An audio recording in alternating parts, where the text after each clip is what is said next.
Akwaba, welcome back.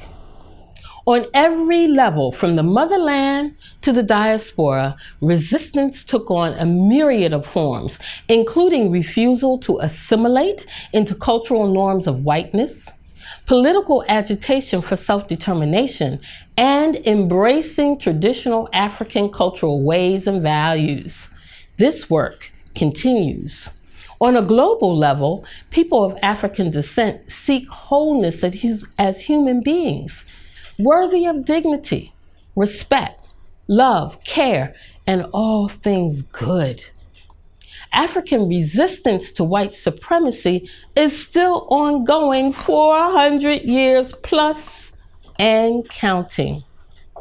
Contemporary agitation efforts that connect us include a variety of activist movements, from Black Lives Matter in the US to citizens uprooting racism in Bermuda. Greta Thunberg and a host of young people continue to bring attention to the growing crisis of climate change, and Native peoples worldwide are agitating for rights to their indigenous land. When it comes to the struggle to be properly educated, various movements advocate cultural education, especially African-centered education programs like the Council of Independent Black Institutions in the US and Ashay University and clubs in Bermuda. Malala Yousafzai, the girl a Taliban bullet could not silence, continues to promote education for women and girls.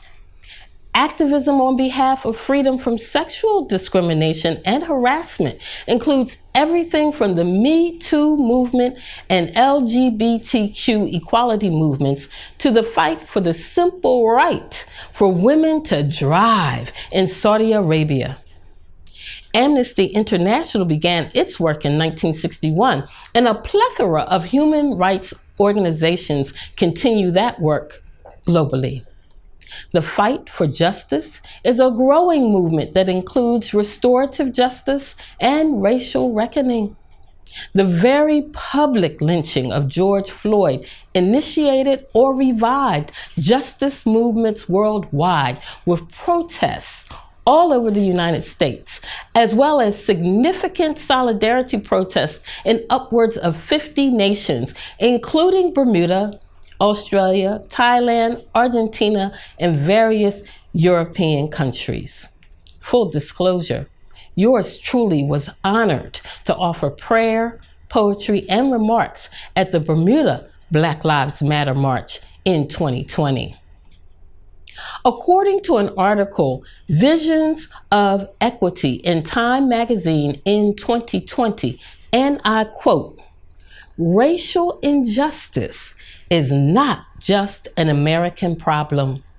Many activists have voiced frustrations at specific racist and colonial legacies. Statues of slave traders and imperialists become flashpoints across Europe," end quote. Television news gave us a bird's eye view of people toppling statues in protest, or, as was the case with Confederate statues in the US South, state-sponsored removal. Meanwhile, the struggle for reparations for the descendants of enslaved Africans continues to swell, with calls from CARICOM to European colonialists and African Americans to the government of the United States. The reparations movement began with Callie House, rightfully called the mother of the reparations movement. Born into slavery in 1861, young House witnessed firsthand the misery and destitute condition of formerly enslaved people nominally freed in 1865 with no means decently to take care of themselves.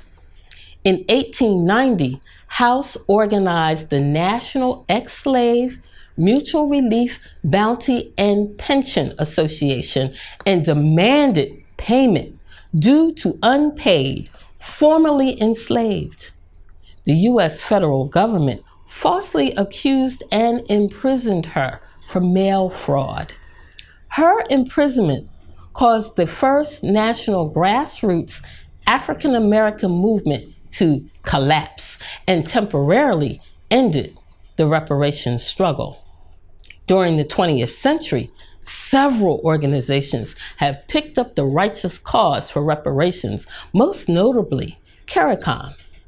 Short for Caribbean Community, the organization consists of 15 island nations, among them Jamaica, the Bahamas, Barbados, Haiti, St. Kitts, and Trinidad, among others. A number of British colonies, also known as overseas territories, are associate members, including Bermuda and the Cayman Islands.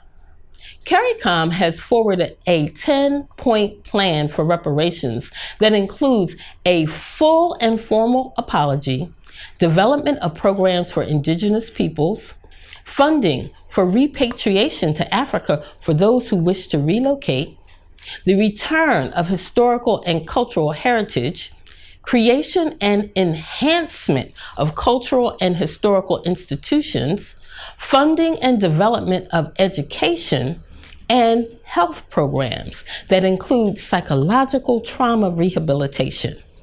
Of course, the right to development of technology, trade, and commerce that was denied. Finally, and equally as important, debt cancellation and monetary compensation for 400 plus years of deliberate degeneration and strangulation of hopes, dreams, and aspirations of a global people.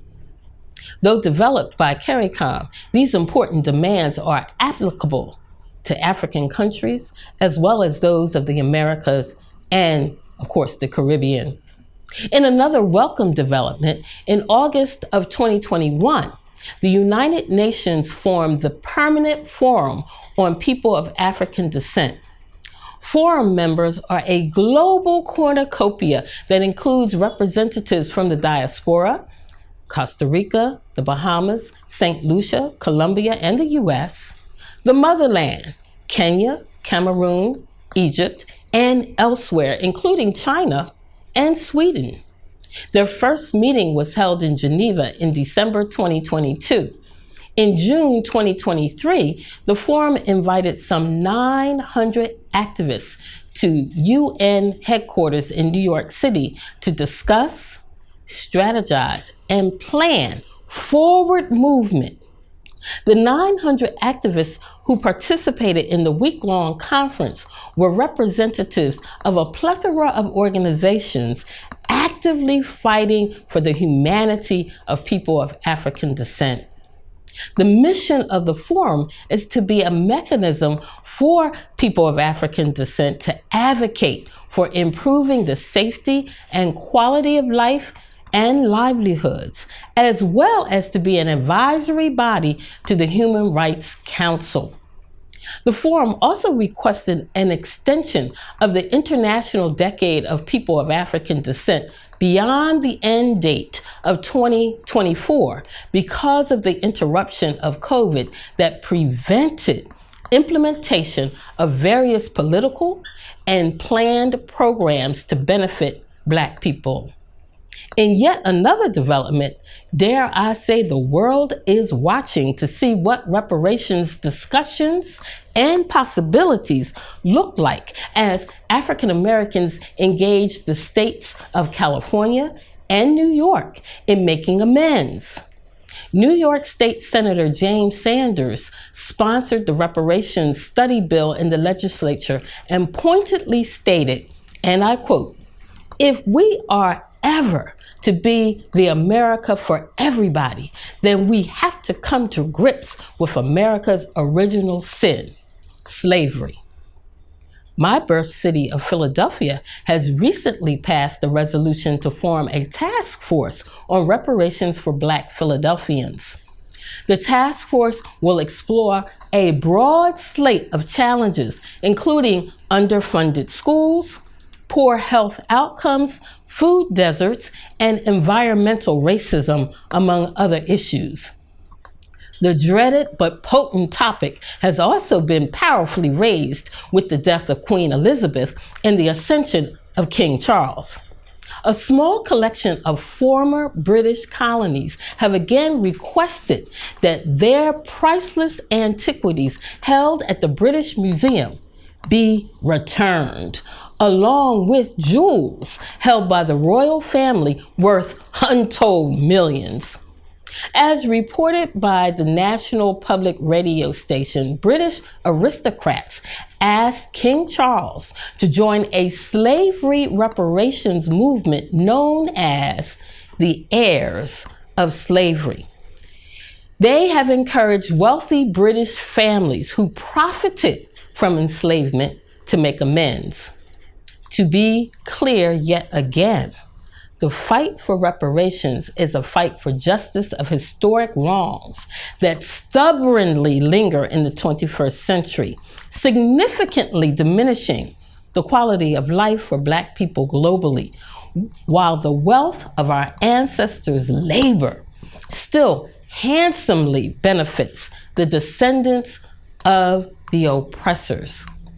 All of these connections to these events is evident in our current condition as a global people, with the poorest outcomes in healthcare, access to opportunities and capital, discrimination in employment, wages, housing, and general quality of life. Even education has not leveled the playing field when it comes to income inequality, as the denigration of Black people is psychically held, politically expedient, and policy implemented. Let me say that again.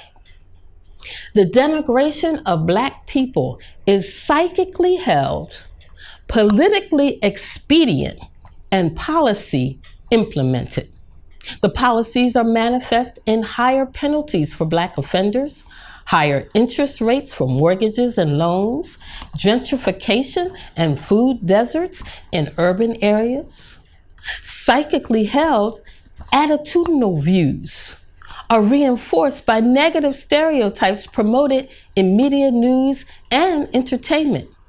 It is once again politically expedient to be against so-called wokeness, and alternative facts seek to overturn the truth of Black history.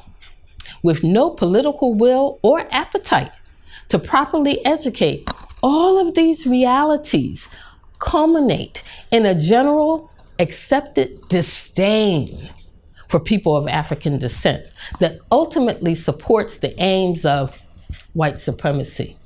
So what must we do? What actions will we take today? As I will remind you often, 1, we are connected, and it is up to us to reknit ourselves to ourselves. 2, we need to know we are connected beyond the boundaries of nationality. We all need to learn, know, and embrace our connections in order to internalize the lessons that will shift our relationships with each other. 3, no matter where Black people are on planet Earth, racism and discrimination is still a despicable problem that affects the quality of our lives, and as a result, we have a shared struggle. 4, to understand and reject what does not serve us, especially as it relates to values, culture, and consumerism. 5, to heal us in order to restore us as a people, forgiving family, friends, and others so that we can indeed be restored. 6, to know that not only do we have a shared struggle, we have a shared history, culture, and accomplishments of struggle that have led to a legacy of accomplishment, despite odds, obstructions, and obstacles. Finally, number 7, it goes without saying that we must continue the work of resistance, meaning only we can do the inside work for the next level of outside change that will yield wholeness for our people Poetically speaking, let us be reminded that Black resistance is Black power. Black resistance is a powerful expression of Black power, running deep through our protracted history. African women, the mother of many nations, have a history of resisting, exerting authentic power in the process. Pharaoh Hatshepsut resisted the sexism of her day, ruling and demanding respect for her authority. Warrior queens Amanarainus and Nzinga were not to be trifled with, while Yaa Asantewaa resisted not only the demands of the invaders, but the acquiescence of Ashanti men, telling them emphatically, "We, the women, will fight." And fight they did. Just as the French know, who suffered mighty blows at the hands of the Dahomey warrior women, who did not play. African women kidnapped and dragged across the ocean significantly increased the likelihood of rebellious uprisings, stunning the oppressor and with their bravery and fierceness. Black resistance is an awesome expression of Black power. Of course, African men did no less. Their names, bravery, and courage are legendary. Cabral, Nkrumah, Lumumba, Biko, Sankara, Samora Machel, John Garang, and others, too often making the ultimate sacrifice for the fight for freedom. African examples of valor traveled through the Middle Passage, across the waters to Vesey, Prosser, Nanny Maroon, Teresa D. Benguela, Toussaint Overture, Sally Bassett, Harriet, Callie House, Garvey, Du Bois, Malcolm King, Walter Rodney, Fannie Lou Hamer, Fred Hampton, and those whose names we cannot call, who nevertheless struck a blow for freedom in subversive acts, poison plots, and straight-up defiance. In the spirit of resistance and defiance, freedom-seeking organizations were formed. Enslavement escape systems, guerrilla warfare tactics, political movements, consciousness-shifting literary movements, and education efforts to decolonize the mind and engage in the righteous fight for reparations due all people of African descent. Black resistance is Black power, summoning our spirits, our formidable intellect, and unconquerable will to be free, continuing the struggle with dogged determination, despite the shape-shifting challenges and persistent strategies of white savagery. Black resistance is a beautiful thing, connecting, edifying, strengthening, and inspiring. Born of necessity, sustained by a people endowed by the Creator, gifted with courage, fortitude, perseverance, insight, intellect, creativity, and grace. Black resistance is Black power, calling upon you to stake your place and strike your blow, resisting cynicism, lethargy, complacency, and other forms of do-nothingness. Black resistance is Black power. Snatch it, wield it, share it, own it. As Alutua continua, the struggle continues. Ashay. Hotep. I am Mwalibu Melodye Micere Van Putten, and I am dropping the knowledge. Ashay. Truth, justice, righteousness, harmony, balance, order, reciprocity. Truth, justice, righteousness, harmony, balance, order, reciprocity. Truth, justice, righteousness, harmony, balance, order, reciprocity. Truth, justice, righteousness, harmony, balance, order, reciprocity. Justice, righteousness, harmony. harmony, balance, order, reciprocity, truth, justice, righteousness.